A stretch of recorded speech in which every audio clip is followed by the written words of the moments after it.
देखिए, शराब अपने आप में ही एक बुरी चीज़ है, जिसको पीने के बाद में इंसान को यही पता नहीं चलता कि वो आखिर क्या कर रहा है। शराब पीने के बाद में इंसान बड़े से बड़ा गुनाह कर देता है। इसके अलावा उसकी सेहत तो ख़राब होती ही है। तो जैसा कि आपको मालूम है, सऊदी अरब के अंदर शराब के ऊपर पाबंदी लगी हुई है। इसी तरह से कुवैत के अंदर भी शराब के ऊपर पाबंदी लगी हुई है, लेकिन उसके बावजूद भी लगभग पिछले 2 दिनों में 160 ऐसे गैर मुल्की लोगों को हॉस्पिटल में भर्ती किया गया है, जिन्होंने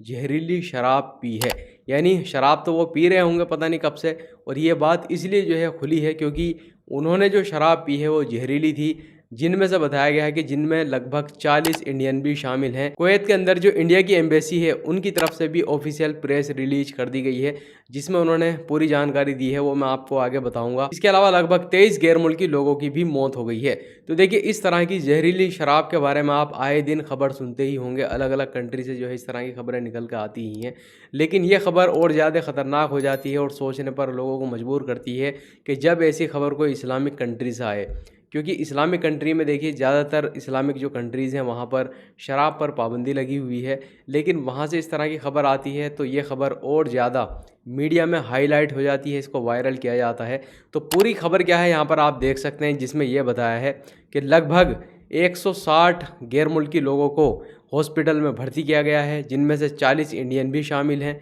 और 23 लोगों की मौत हो चुकी है। और यहाँ पर यह कहा गया है कि 31 ऐसे केस हैं जिनको वेंटिलेटर पर रखा गया है, यानी बहुत ही ज़्यादा क्रिटिकल कंडीशन उनकी है, बहुत ही ज़्यादा गंभीर रूप से वो लोग बीमार हो चुके हैं जहरीली शराब पीने की वजह से। इसके अलावा 51 ऐसे मरीज़ हैं जिनकी इमरजेंसी किडनी डायलिसिस करना पड़ा है, यानी शराब उन्होंने पी जिसकी वजह से उनकी किडनी जो है फेल हो गई। इसी के साथ में यहाँ पर यह भी बताया गया है कि 21 ऐसे लोग हैं जो कि परमानेंट ब्लाइंड हो चुके हैं, यानी परमानेंट उनकी जो आंखों की रोशनी थी वो जा चुकी है, या उनकी जो देखने की ताकत थी वो अब पहले जैसी नहीं है। इसके अलावा 23 लोगों की मौत हो गई है, और जिन लोगों की मौत हुई है वो सभी एशियन हैं। तो देखिए, यहाँ पर एक चीज़ मैं आपको बताना चाहूँगा, क्योंकि आप स्क्रीन पर देख भी सकते हैं, कुवैत के अंदर जो इंडिया की एम्बेसी है उनकी तरफ से एक प्रेस रिलीज की गई है, जिसमें उन्होंने बताया है कि इंडिया के लगभग 40 गैर मुल्की लोगों को हॉस्पिटल में भर्ती किया गया है, क्योंकि उन्होंने भी जहरीली शराब पी है, जिसमें काफ़ी लोगों की मौत भी हो गई है। तो यहाँ पर जो ये 23 लोग बताए गए हैं, जिनमें कहा गया है कि ये एशियन कंट्री से हैं, यहाँ पर यह नहीं बताया गया है कि ये जो 40 इंडियन भर्ती किए गए हैं इनमें से कितने लोगों की मौत हुई है, क्योंकि यहाँ पर जो इंडिया की एम्बेसी है कुवैत के अंदर, उन्होंने सिर्फ यही बताया है कि जो 40 इंडिया के लोगों को भर्ती किया गया है हॉस्पिटल के अंदर,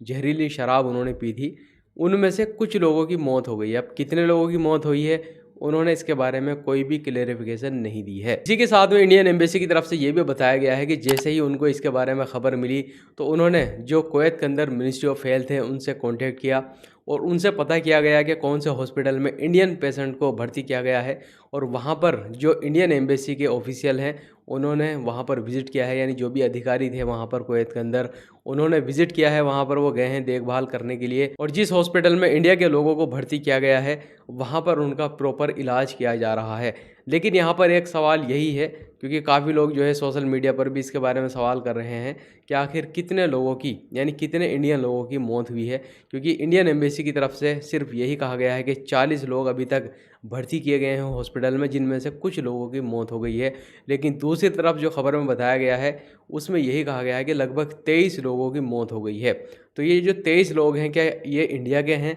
या जो 160 टोटल लोग जो है इसमें शामिल हैं जिन्होंने जहरीली शराब पी थी, उनमें से ये 23 लोग हैं? तो इसके बारे में अभी पूरी जानकारी आनी बाकी है। तो जैसे ही कोई ऑफिशियल जानकारी आएगी इसके बारे में वीडियो बना करके हम इसी चैनल पर अपलोड कर देंगे।